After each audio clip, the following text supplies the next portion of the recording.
That's how you make the cricket interesting. Huraira मैं special mention करना चाहता हूँ फॉर दैट यंगस्टर, जितनी अच्छी उन्होंने सेकंड इनिंग्स में कंट्रोल से इनिंग्स खेली है। He is not used to playing on the these turning tracks.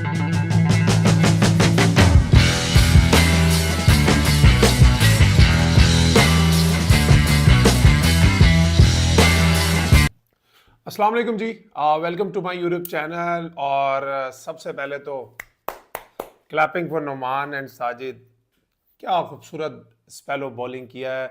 We always new, हमने कल भी इस चीज़ पे बात की थी कि पाकिस्तान इज़ 140 समथिंग फॉर 3 और 4, तो I think Pakistan is in a very good position जिस तरह की पिच नज़र आ रही थी। बिकॉज दोनों टीमों के, मैंने कल भी बात की थी कि एक तो स्पिन को खेलने की काबिलियत में फ़र्क है। Pakistan is probably not the best side to play against the quality spin, but अगर आप दोनों टीमों की जो स्पिनर्स की क्वालिटी को देखते हैं ना, तो फिर आपको लगता है कि यार पाकिस्तान के जो स्पिनर्स हैं ना, they are more bound to succeed on this wicket then आप वेस्ट इंडीज़ की अगर देखते हैं तो जो मोटी हैं, जो वरिकन हैं, ये इतने एक्सपीरियंस्ड टेस्ट क्रिकेट के और इतनी इन्होंने फर्स्ट क्लास क्रिकेट भी बहुत कम खेली हुई है एज ए स्पिनर। तो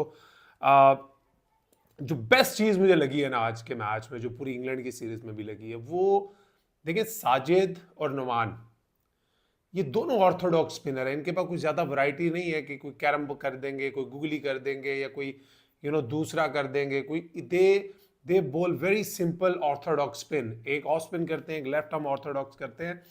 बट जो इनकी कामयाबी का जो सबसे बड़ी वजह है ना, वो तो एक तो इनका कंट्रोल, एक इनकी जो सबसे ज़्यादा मुझे लगी है इन पिचेस के हिसाब से जो चेंज ऑफ पेस ये दोनों करते हैं।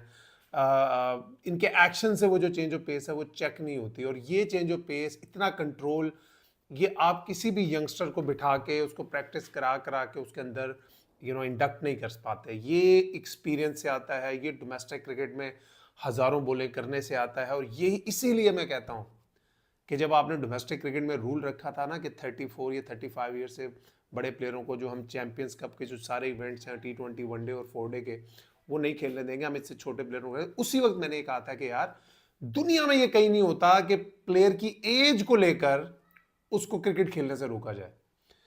आप अपनी फिटनेस के क्राइटेरिया रखें, परफॉर्मेंस के क्राइटेरिया रखें। अगर आपका एक फिटनेस का क्राइटेरिया है, जैसे आप 2 किलोमीटर का टेस्ट बोलते हैं कि यार हमें 8 से 8.5 मिनट में चाहिए कि हर प्लेयर क्लियर करे, अगर एक 38 साल का बंदा क्लियर करता है और वो परफॉर्मेंसेज में भी सबको मैच करता है, तो वाई नॉट, वाई, अगर आप सोचे, अगर वो चीज़ आप अपनी नेशनल टीम पे इंप्लीमेंट करते, नुमान अली आपके पास ना होते, तो जो इतनी वाह आपकी हो रही है इंग्लैंड से टेस्ट सीरीज जीतने में, और पाकिस्तान बड़ी इस वक्त स्ट्रॉन्ग पोजीशन में 202 रन की लीड है, आपके 3 खिलाड़ी आउट हुए हैं, तो ऑब्वियसली ऐसा लग रहा है कि Pakistan will clean sweep West Indies is well. तो अगर ये नुमान अली ना होते, साजिद खान भी ही इज ऑल्सो अराउंड 30, जो बातें करते हैं ना हमारे यहाँ पे टीवी पे बैठ के कुछ एक्स क्रिकेटर्स और कुछ एनालिस्ट बैठ के, because they don't know the game, जो ग्राउंड रियलिटी है उसको नहीं जानते। वो बस बोल देते हैं जी पाकिस्तान हार गया, बच्चों को लेकर आओ, अंडर 19 के बच्चों को लेकर आओ। मैं हमेशा ये बात करता हूँ, जो इंटरनेशनल क्रिकेट है ना सर, उसमें आपको रेडी प्रोडक्ट चाहिए। वो कोई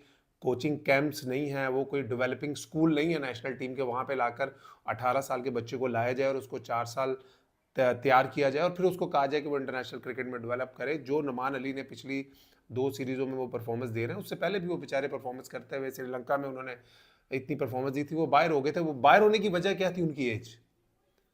कई यंगस्टर हैं जो 5-5 साल टीम में खेलते हैं, वो इस तरह की परफॉर्मेंसेज नहीं दे पाते जो पिछली 2 सीरीज में नवान अली ने दी है। तो इस चीज को आप साइड से कर देंगे, वो 37 का है, वो 38 का है। As far as someone is fit, as far as someone is passing your all fitness criterias, as far as वो परफॉर्मेंस दे रहा है, तो there shouldn't be any problem. ये जो आपने 34-35 ईयर्स का जो रखा, इससे आपने बहुत से जो 31-32 ईयर्स के प्लेयर्स हैं, आप उनको भी डिमोटिवेट कर रहे हैं। एनीवे, आई थिंक आज के मैच की बात कर लें तो मुझे वेरिएशन जो इन दोनों की लगी वो बहुत कमाल थी। और एक और बात, एक सोशल मीडिया पे मैं देख रहा हूँ कि ट्रेंड चला हुआ है कि जी कुछ हमारे क्रिकेटर्स हैं, देर ग्रेट प्लेयर्स, और उनकी बड़ी कल्ट फॉलोइंग है। इस तरह की फॉलोइंग है कि वो टीम से भी ऊपर उन प्लेयरों को रखते हैं। और मैं देख रहा हूँ एक ट्रेंड चला है कि जी आकिब जावेद और शान मसूद इस तरह की पीछे इसलिए बना रहे हैं कि जी बाबर आजम रैंकिंग में नीचे आ जाए, बाबर आजम की परफॉर्मेंस गिर जाए। भाई मैं आप लोगों को एक बात बता दूं, आप क्रिकेट खेलते हैं जीतने के लिए, आप क्रिकेट इसलिए नहीं खेलते कि बाबर आजम सेंचुरियां करें या शहीन शाह 5-5 आउट करें या नसीम शाह आउट करें या शान मसूद सेंचुरियां करें। यू प्ले क्रिकेट के आपको जीतना है। आप जब होम में खेलते हो भाई आपको एडवांटेज तो लेना है। ये एडवांटेज आप 3 साल पहले भी ले सकते थे। हर किसी को पता था। ये जो आकिब जावेद ने एक प्रेस कॉन्फ्रेंस में बोला कि भाई पिच को रड़ा बनाओ, स्पिन लो, 3 स्पिनर खिलाओ, हारेंगे, ये सबको पता था। मगर मैं यही बात हमेशा करता हूं, मैंने कल के व्लॉग में भी की थी कि इस तरह की पिचेस बनाने के लिए भी दिल गुर्दा चाहिए, स्पेशली अगर आपका कैप्टन बैट्समैन है। तो वो बाबर आजम, इसमें कोई शक ही नहीं है कि पाकिस्तान में उनसे उनके करीब करीब भी कोई बैट्समैन नहीं है। बट वो बहुत ऑर्थोडॉक्स खेलते हैं, बहुत सीधा खेलते हैं, वो स्क्वायर ऑफ द विकेट कम खेलते हैं। इन पिचेस पे आप देख लें वही बैट्समैन ज्यादा कामयाब होंगे जो स्क्वायर ऑफ द विकेट खेलते होंगे, square leg, fine leg, sweep अच्छा करते होंगे, अनऑर्थोडॉक्स शॉटें मारते होंगे, रिवर्स स्वीप मारते होंगे। आई थिंक अगर if this is the way Pakistan has to take our test cricket this way at home, तो Babar Azam will also have to learn the art of playing reverse sweep, paddle sweep, sweep shot, वो work करना पड़ेगा। अब्दुल्ला शफीक को भी करना पड़ेगा। Because मुझे ऐसा लगता है कि जब अगर आप इस तरह की पिचेस पे अच्छी टीमों के खिलाफ खेलेंगे, Abdullah Shafique might struggle as well. Because Babar और अब्दुल्ला वो बहुत दोनों ऑर्थोडॉक्स शॉटें खेलते हैं, कोशिश करते हैं सामने mid on, mid of, extra cover, mid wicket वाली साइड पे। इस तरह की पिचेस में सबसे मुश्किल काम है स्पिनर को मिड ऑन, मिड ऑफ खेलना। तो आप देख लें जो बैट्समैन भी रन कर रहे हैं, मोहम्मद रिजवान, उनकी स्वीप बहुत अच्छी है। सऊद शकील, पाकिस्तान अगर इसी तरह टेस्ट क्रिकेट को लेकर आगे चलेगा ना, तो मुझे मेरा मानना है कि सऊद शकील पाकिस्तान के सबसे मेन प्लेयर होंगे एट होम। बिकॉज बड़ी लो पोजीशन में खेलते हैं, स्वीप बहुत अच्छा करते हैं, छोटा स्वीप बहुत अच्छा मारते हैं, रिवर्स स्वीप अच्छा मारते हैं, डिफेंस बहुत तगड़ा है, rotation of strike, square of the wicket बहुत अच्छी है। तो I think these are the things. आप जब दुनिया के ग्रेटेस्ट भी बन जाते हैं ना, यू आर स्टिल लर्निंग। तो I think this is something that Babar Azam has to learn. Otherwise, on these pitches, I think Babar Azam will struggle big time, especially against the quality spinner. जब अच्छी टीमें और अच्छी टीमें आएंगी, क्वालिटी स्पिनर्स के साथ आएंगी। बट जिस तरह की नुमान अली और साजिद खान ने बॉलिंग किया, मुझे तो ऐसा लग रहा था कि भाई और किसी को खिलाते ही क्यों है, नुमान अली को खिलाएं, साजिद खान को खिलाएं और साथ साथ बैट्समैन खिला दें। ये मैंने लाइटर नोट पे बात की। बट अगर आप चाहते हैं ना कि आपने अपनी जो होम टेस्ट क्रिकेट है उसको ऐसे चलाना है, तो फिर आपको चेंज डोमेस्टिक क्रिकेट में भी लाना पड़ेगा। ये तो एक टेस्ट मैच की, मैं आपको बताया ना, मैं 18-20 साल से डोमेस्टिक क्रिकेट खेल रहा हूँ, तो मैंने इस तरह की पिचेस अपनी लाइफ में नहीं देखी। मैं कभी नहीं खेला इतनी स्पिन पिच में। पाकिस्तान की जो पिचेस हैं वो इतनी स्पिन होने के लिए बनी नहीं है, वो तो 5वें दिन भी इतना स्पिन नहीं करती।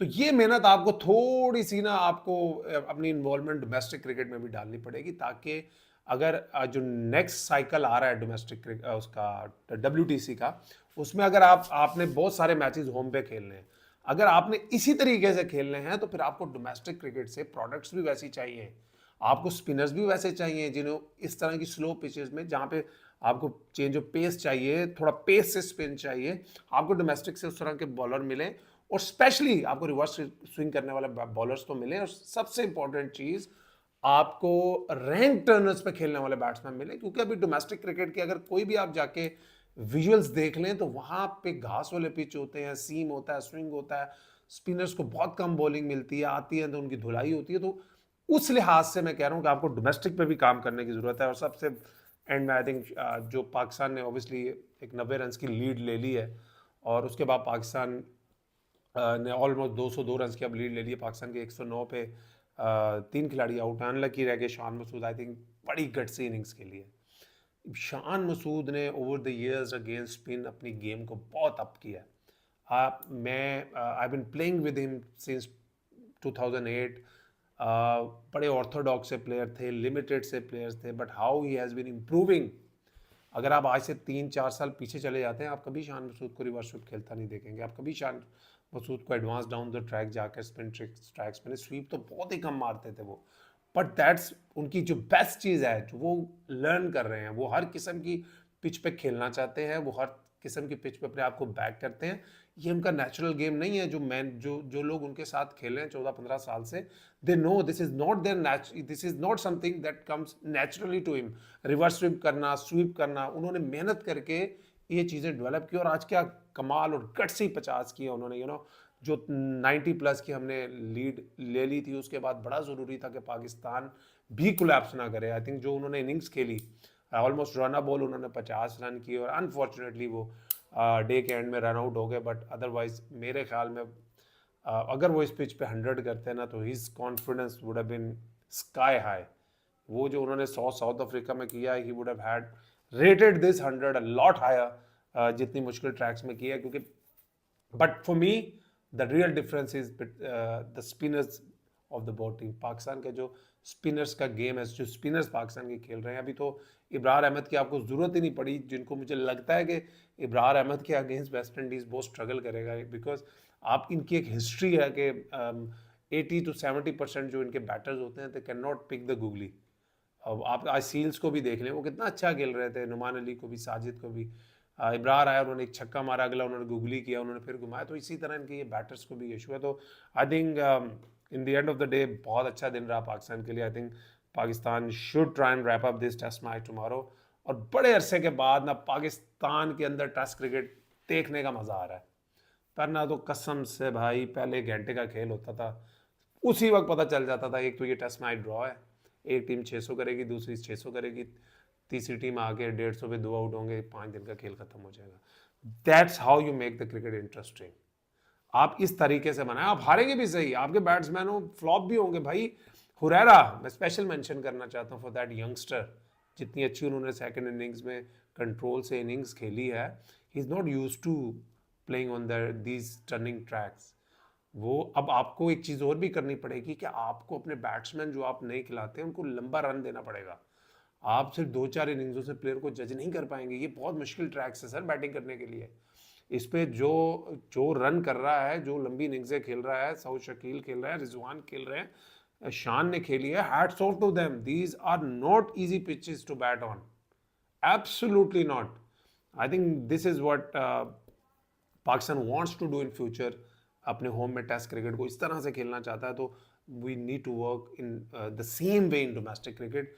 और तो अब लोगों को आप आहिस्ता आहिस्ता देखेंगे, अगर हम जीतना शुरू करेंगे, लोग टेस्ट मैचेस को भी देखने आएंगे ग्राउंड पर। क्योंकि ये पिछले जो 2 सीरीजें हो रही है ना, test cricket in Pakistan is moving like this.